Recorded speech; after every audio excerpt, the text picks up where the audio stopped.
Hi, folks. Welcome to the channel Rockin' the Country. I'm Don. We're in for a treat today for the simple reason that Richie Hodge made a gift request to the channel for me to do his father's song, his father, Bobby Hodge. And a number of you folks, based on the last reaction I did to Bobby's song just about a week and a half ago, Scarlet Water, you guys were like, oh my gosh, I haven't heard him in so long, or I remember this, or my grandparents had that, and my parents did and played it around the house. So Richie, thank you for this gift and being involved in the channel. It's always an honor to have, whether it's the artist or their family or a bandmate or somebody, even comment, let alone make a gift to the channel for me to do a reaction. So it's You Took Her Off My Hands. And this is what Richie said. Don, I'm Bobby's third son. And Scarlet Water, which is the song I reacted to about a week ago, came out in 1969. This one in 1972. It made Single of the Year for the state of Florida from the Florida CMA. I didn't even know Florida had a CMA. I may have to start in New Jersey CMA and NJ. I don't know. I'll come up with a creative name if I do that, because that's a good idea. There are a lot of country fans up here. But thank you again for this gift. And let's get into it. You Took Her Off My Hands. Yeah, he's just got a spectacular voice. Like when I did Scarlet Water, I can't believe I could not believe that I hadn't reacted to him on the channel before. Because I'm like, this dude's the real deal. And your dad absolutely it was and is. You took her out my hands when you stepped in. Stole her away. You changed everything. We're not even friends. Job had done. Oh, Leave nothing behind.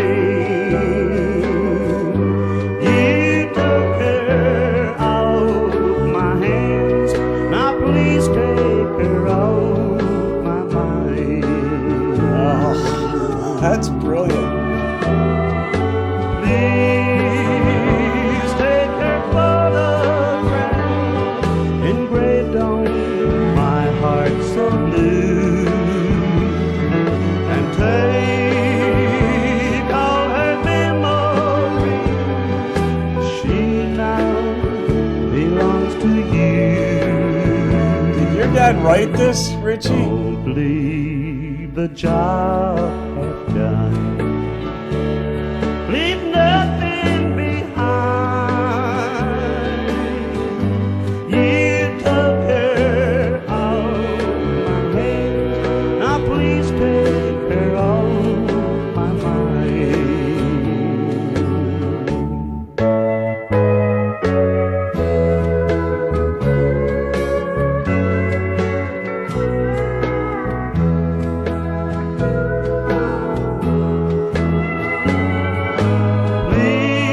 Please take her photograph engraved on my heart so blue. And take all her memories. She now belongs to you. That's brutal. Don't leave the job I've done. Leave nothing behind. You took her off my hands. Now please take her off my mind. Love his voice. You took her off my hands. Now please take her off my mind.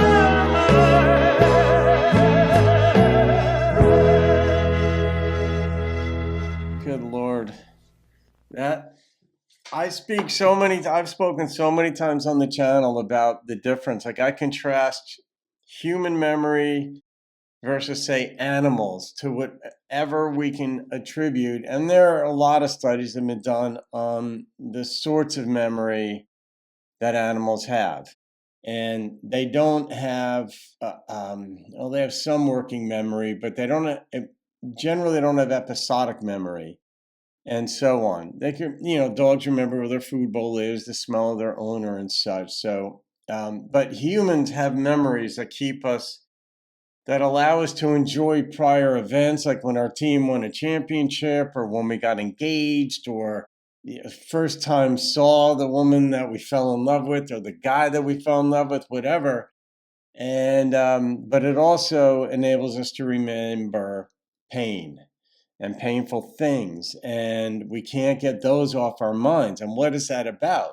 Like, the animals suffer that, where 6 months later, 3 years later, they're remembering an animal from their pack or from their family, or one of their, deer. You see them on the side of the road, and then a baby deer gets hit. Does the mother lament that? Or does she move past that pretty quickly? Or the next time she gives birth to more deer, like what? How do they process it? The human brain has enabled us to be the apex predator and apex being on planet Earth due to cooperation and the use of tools. We make houses, keeps the animals out. We get to live longer because of that. We're our own worst enemies, but it works against us because some dude comes in, takes his girl, and now he has to live with that. But there's so much more in this song, too. It isn't just about the dude that came in and took her away. It's like, she went. That's the other part. That's the worst part of it. She actually went. As much as you want to kill that dude or hurt that guy or do whatever you want to that dude, because you get thoughts. Most people don't act on it, but you get thoughts like that. We are only human, as the expression goes, but she went with him. She didn't have to. Why did she open that door? But then you step it back, like, well, what did I do that made her want to keep that door open to go in with some other dude? We don't know. It doesn't matter. But Richie, at some point during the song, early in the song, actually, about a minute and a half in, I was wondering where your dad's from, and where, like, he grew up and all that. And then I started to wonder, well, I wonder where Richie's from. Does Richie live in the same place he grew up? Your dad being an artist and very well known, maybe it was Florida that he's from, because if he got the Florida CMA award for Single of the Year in '72, then it's likely he was in Florida, but not necessarily so. He could have grown up in Texas, and they still could have honored him in Florida, because music travels pretty easily. So this is one of those songs where you're like, oh, dude, man, I feel your pain. But the way it's presented, it wasn't violent. It wasn't like, oh, I'm going to get that guy, or I hope a train hits him. It's like, please do everything you can to wipe my memory clean. It's like, in those moments, you wish you were a computer where you could press a button and just get rid of those memories. And that's probably coming down the road, and I'm guessing less than 100 years, but probably is it possible now. And that opens up another philosophical question. Like, if you could press a button and erase certain memories, would you want the ability to do it? That's along the lines of, like, if you could know the day you were going to die, would you want to know? These are these sorts of philosophical questions that impact your psyche enormously. But you see what this song did to me, Richie? Got me spinning, man. And I love spinning like this. I just do. Just ask Fun Ronnie. She knows. And Montauk Ed and Kyle Perkins. These folks all get me going pretty good. All right, guys. I'm going to rate this song. This one hurt. Oh, you felt it the way he sang it. Even the bass was doing a little different stuff than the normal country bass line. It was like a ba-boom, ba-boom, ba-boom, ba-boom, ba-boom. I'm going to go with the number that burst into my brain, and it was a 9.3. That was a hell of a song right there. Man, oh man. No backing on this one either. And I mean, there was a little something, but it wasn't like true backing, singing the same lyrics he was singing. He was lonely. He was alone feeling all of this. Because when you bring in backing vocalists, it communicates another certain thing, another texture. And they kept that texture out just so you understood how alone he is and sad. All right, guys. Whoa, Bobby Hodge, courtesy of his third son, Richie Hodge. All right, guys, have a great day. See you on another video and keep rocking the country. Don't leave the job done.